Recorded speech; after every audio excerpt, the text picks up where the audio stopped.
Hello everyone, my name is Prashant Singh और आज हम पढ़ने वाले हैं रिजोल्यूशन ऑफ वेक्टर। तो बेटा पिछले वीडियो में हमने एडिशन ऑफ वेक्टर कंप्लीट कर लिया था और आज हम पढ़ेंगे रिजोल्यूशन ऑफ वेक्टर। हेडिंग डाल लीजिए बेटा, रिजोल्यूशन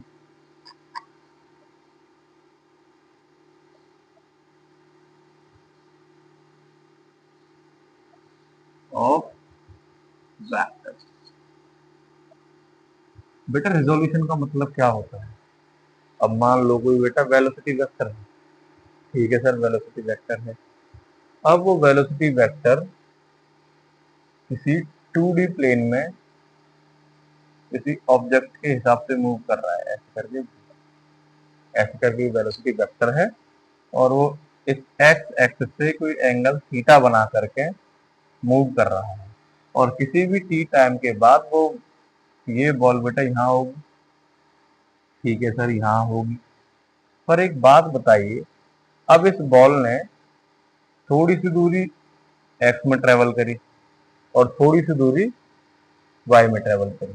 इसका मतलब है इस वेलोसिटी का कुछ कंपोनेंट एक्स एक्सिस की तरफ होगा और कुछ कंपोनेंट वाई एक्सिस की तरफ होगा।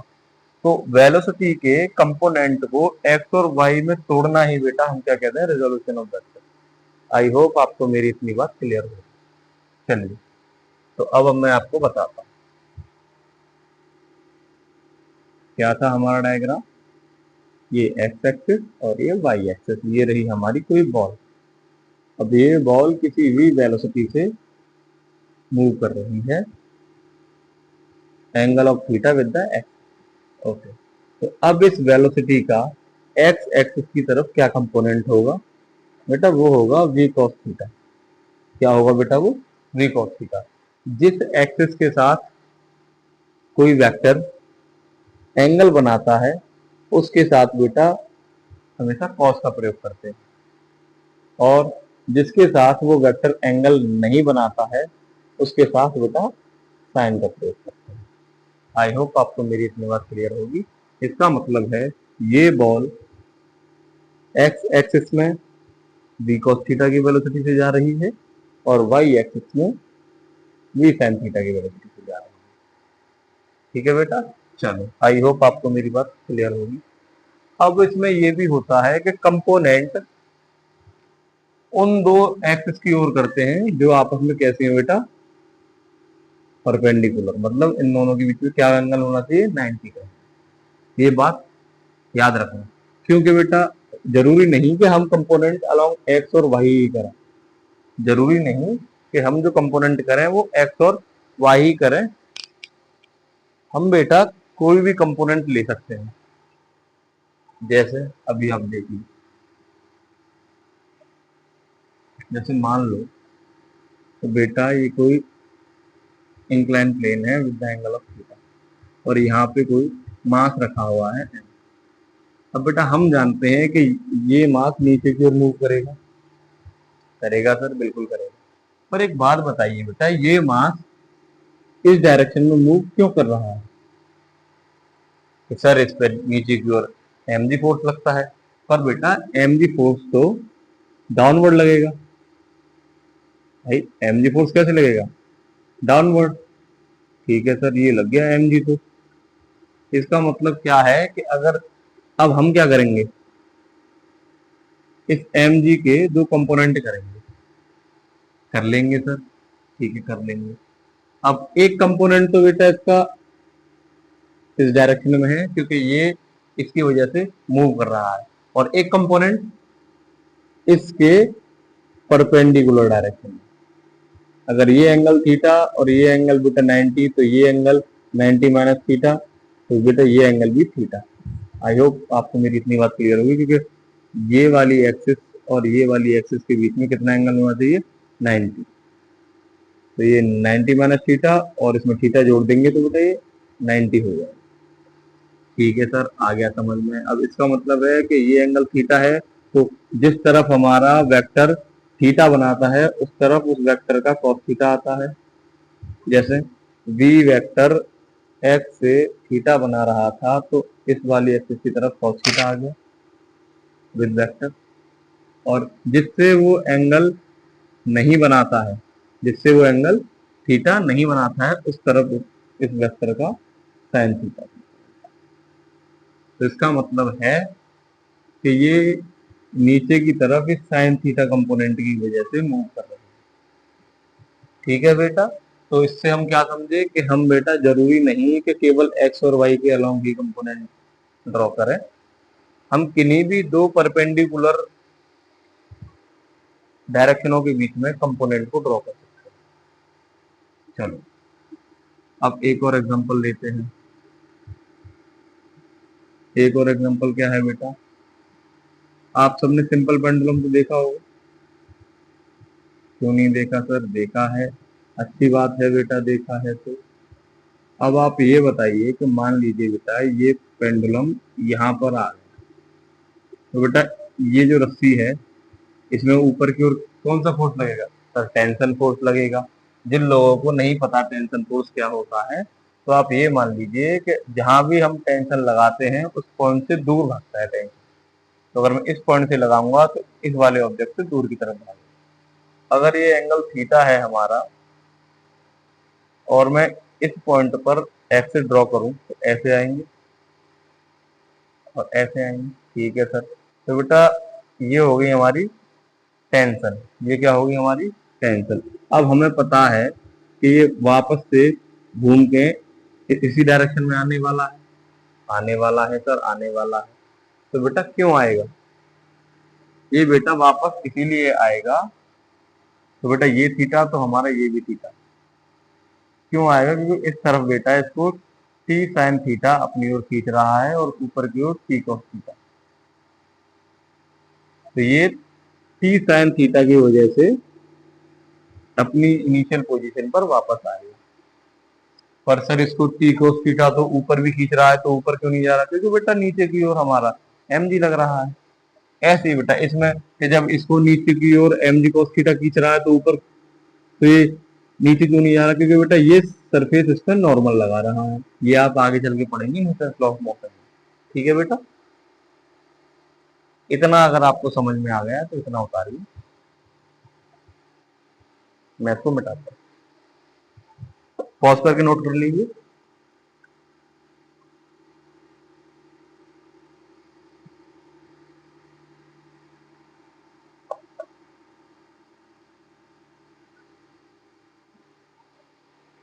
तो बेटा हम क्या समझे? तो हम समझे कि अगर हमारा कोई वेक्टर किसी एक्स से थीटा एंगल पर जा रहा है, वेक्टर ए या कोई भी वेक्टर, तो जिस एंगल से एक्सिस बना रहा है उस वेक्टर की तरफ हमारा कॉस होगा और जिससे एंगल नहीं है उस तरफ उस वेक्टर का साइन होगा। ये बात याद रखना। और देखो बेटा, हाँ, अगर ये वेक्टर ए ऐसे ना होकर के यहाँ यहाँ बना ले थीटा, तो ये जो हमारा ए क्या हो जाएगा? ए कॉस थीटा हो जाएगा इधर।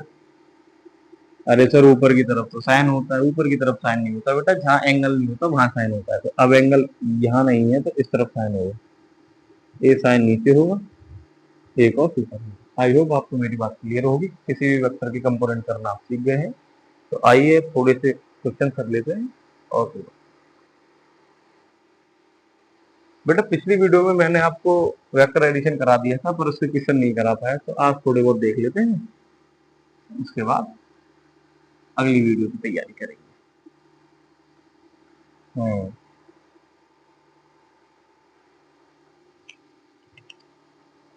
चलिए मैं आपको क्वेश्चन देता हूँ। ये कोई एम मास का ब्लॉक,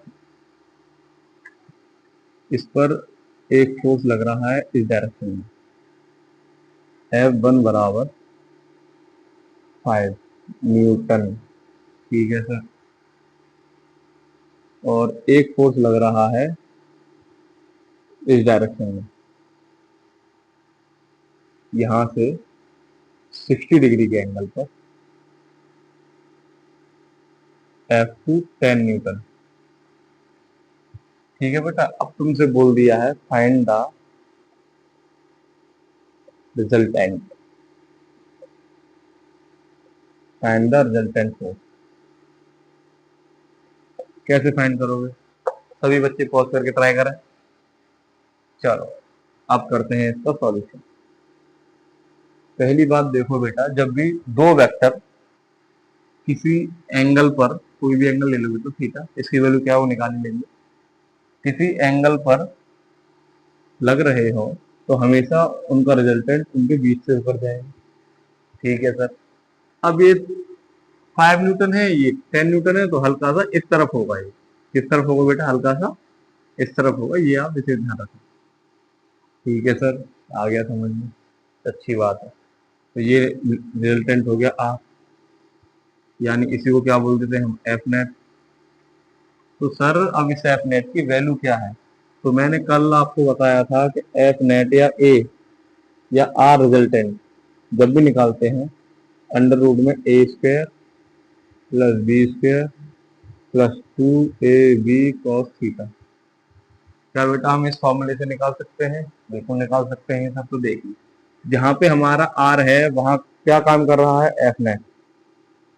ठीक है सर, अंडर रूट, जहां पर हमारा ए है वहां क्या मान लो, 5 मान लो। अगर हम सर 10 मान ले तो 10 मान लो, कोई दिक्कत नहीं है, मैं 5 मान के कर रहा हूँ, 10 मान के सॉल्व करिए, आंसर सेम है। तो मैंने मान लिया 5, तो ए की जगह पर 5 मान लिया और बी की जगह पर मैंने 10 मान लिया। अब जहां 5 है वहां इस फॉर्मूले में, जहां ए है वहां 5 रख दूंगा, जहां बी है वहां क्या रख दूंगा मैं, क्या रख दूंगा मैं, 10। ठीक है, तो 5 square plus 10 square plus 2 multiply by 5 multiply by 10 multiply by cos of theta. अब सर थीटा क्या आएगा? तो बेटा थीटा आएगा ये वाला एंगल, कौन सा, ये वाला, भाई वेक्टर ए या वेक्टर बी, सॉरी ये वेक्टर ए और बी इनके बीच का एंगल। सर ये तो हमें गिवन नहीं है, गिवन है बेटा, तो ये पूरा कितना होता है, 180, और बेटा ये निकल गया इसमें 60, तो ये कितना बचा, 120। ओहो सर ऐसे भी होता है? हाँ बेटा ऐसे भी होता है। ये 25 हो गया, ये 100 हो गया, प्लस ये कितना हो गया, 10 5 50, 100 हो गया ये भी, मल्टीप्लाई बाई कॉस 120 माइनस 1/2।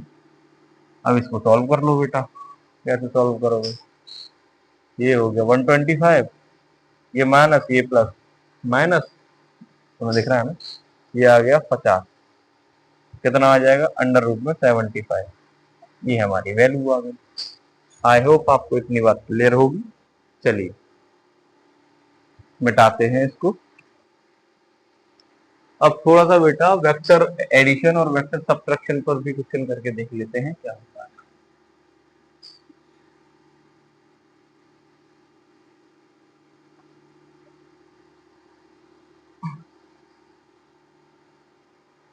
तो बेटा मैंने आपको बताया था, अगर दो वेक्टर का हमको सम करना है तो वो ऐसे होता है, ए वेक्टर के मैग्नीट्यूड का स्क्वायर और बी वेक्टर के मैग्नीट्यूड का स्क्वायर प्लस 2 ए मैग्नीट्यूड बी मैग्नीट्यूड साथ में कॉस ऑफ थीटा। अगर यहीं पर मुझे इनका माइनस करना पड़ा, माइनस, ठीक है बेटा, तो अब इसका मतलब क्या है, अगर मैं इसको ऐसे लिख दूं तब भी बेटा कोई गलत नहीं है, तब भी सही है। ठीक है बेटा। चलो अब इस फॉर्मूले में जहां ए है, सॉरी जहां बी है वहां हमको क्या रखना है, माइनस बी, ए स्क्वायर प्लस माइनस बी का स्क्वायर करूंगा तो कितना आ जाएगा बेटा, बी स्क्वायर ही आ जाएगा।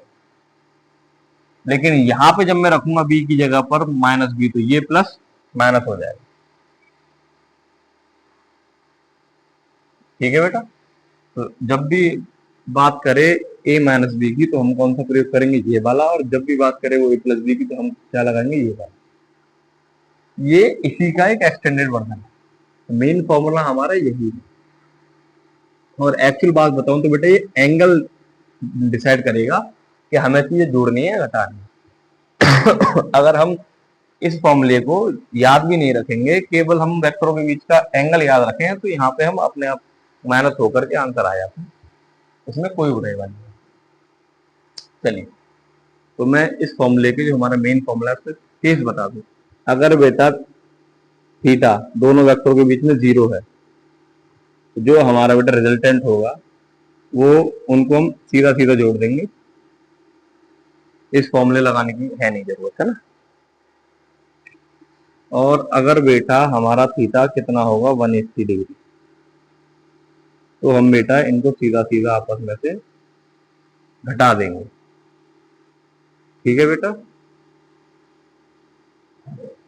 और अगर थीटा कितना होगा हमारा 90 डिग्री, तो जो बेटा हमारा रिजल्टेंट होगा ये 90 आ गया cos 90 0, तो कितना होगा बेटा अंडर रूट में a स्क्वायर प्लस बी। ये स्टैंडर्ड केस है, इनको तुम याद रखना चाहो तो, ठीक है बेटा। चलो अब हम इसके और इसके क्वेश्चन करते हैं।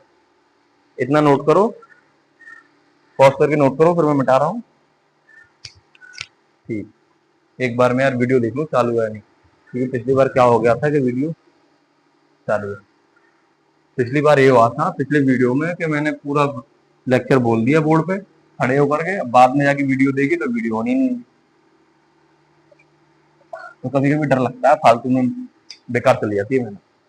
चलो अब मैं तुमसे बोलूं, एक क्वेश्चन कहूँ कि if mod of a plus B is equal to mod of a minus B, find, पर ये a और b बेटा वेक्टर हैं, find angle between vector a and vector b। Pause करके ट्राई करें सब, पॉज करके ट्राई करें। हो गया, हो गया सबका। चलो अब मैं कराता हूँ। तो बेटा मैंने क्या कंडीशन दी है कि vector a plus vector b क्या है बेटा, vector a minus vector b के बराबर। अच्छा सर, बहुत बढ़िया। हम क्या जानते हैं, इसको ऐसे लिख सकते हैं a प्लस बी को a square plus B square plus 2ab cos of theta, जानते हैं सर।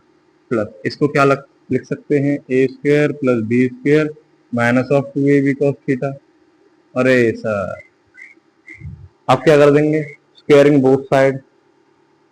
अब हम क्या कर देंगे बेटा, स्क्वायरिंग बोथ साइड। अब जब हम दोनों साइड का स्क्वायर करेंगे तो बेटा ये अंडर रूट कैंसिल आउट हो जाएंगे, तो क्या बचेगा, केवल a square plus B square plus 2ab cos theta बराबर a square plus B square plus 2ab, sorry sorry sorry sorry, minus 2ab cos theta. ठीक है बेटा, बहुत बढ़िया। आई एम सॉरी बेटा, थोड़ा सा कॉल है, अभी इसको बाद में बात करते हैं। तो क्या हुआ बेटा, A square B square plus 2ab cos theta, A square plus B square minus 2ab cos theta.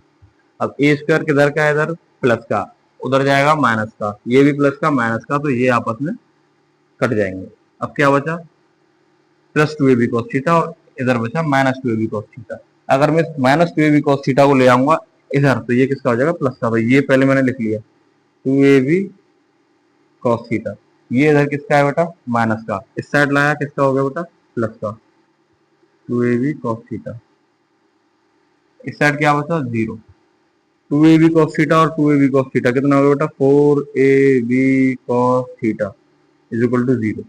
अब क्या हो रहा है बेटा, यहाँ 4 multiply by a multiply by b multiply by cos theta बराबर 0। इसका मतलब है कि अगर हम इन नंबरों का मल्टीप्लाई कर रहे हैं तो हमें क्या मिल रहा है, 0। इसका सीधा साधा मतलब है कि इनमें से कोई एक नंबर तो 0 होगा, क्योंकि हम 0 का ही मल्टीप्लाई किसी में करें हमको तभी 0 मिलता है। तो बेटा 4 तो 0 हो नहीं सकता, क्योंकि ये तो रियल नंबर है, 4 0 नहीं हो सकता। ठीक है सर। और बेटा वेक्टर ए और वेक्टर बी भी 0 नहीं है, क्योंकि इनके मैग्नीट्यूड कुछ ना कुछ होंगे। तो बेटा हमने यहाँ पे किसको 0 कंसीडर कर लिया, कॉस थीटा को। ठीक है सर, कॉस थीटा को, बहुत बढ़िया। अब ये बताइए बेटा कि कॉस थीटा की वैल्यू जो 0 होती है वो किस एंगल पर होती है, कॉस थीटा की जो वैल्यू 0 होती है वो किस एंगल पर होती है। अरे सर जब एंगल 90 रखते हैं कॉस में तब 0 आता है, तो बेटा कितना एंगल आ गया हमारा, एंगल 90। तो आई होप आपको ये बात क्लियर होगी। तो आज की वीडियो हम यहीं समाप्त करते हैं। राधे राधे।